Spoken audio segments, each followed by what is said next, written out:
ټولو ته السلام علیکم ورحمت الله وبرکاتو. زه خبرې اوږدوم نه، اصل خبرې به سهیل افریدي صاحب کوي. و عمران خان همیشه پښتنو له او بیا تیر په تیره قبایلو له عزت ورکړی. د سهیل افریدي په شکل کې د وزیر اعلی نامزدګي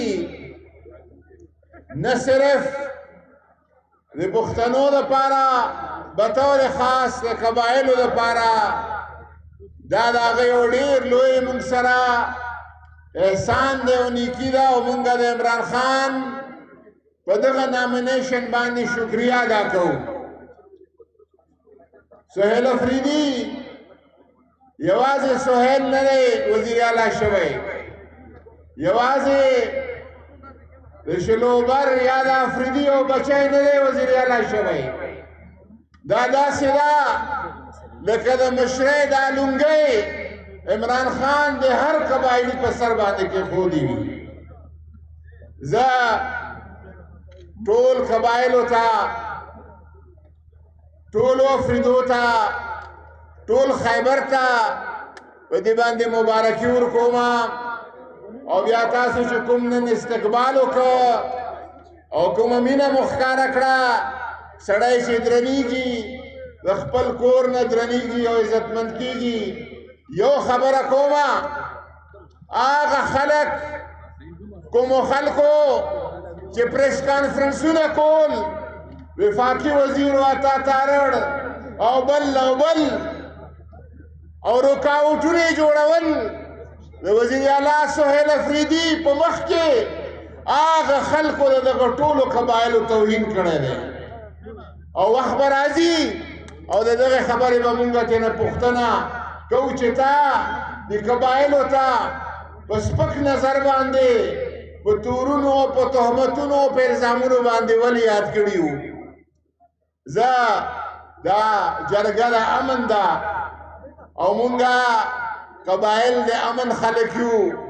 مونږ به دغه سپین بیرغ د امن اوچت لرو انشاءالله تعالی. او بغیر دلته د کورم خلکو بینر لګولی چې اپریشن نامنظور دی، مونږ ته اپریشن په هر صورت کې او په هر ځای کې نامنظور دی.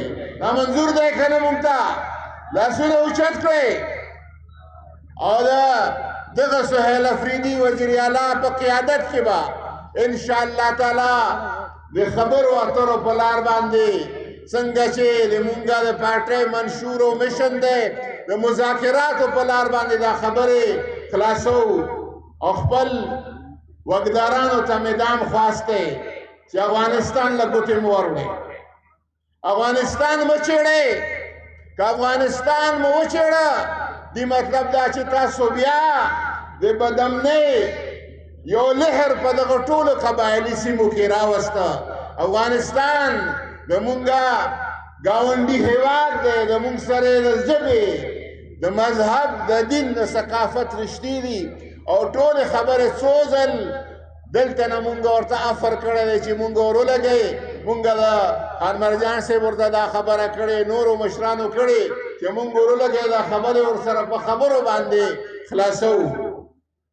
زه په دې الفاظو باندې ستاسو ټولو ډېره شکریه او ډېره مننه او ډېره ستاینه کوم. وما علینا الا البلاغ.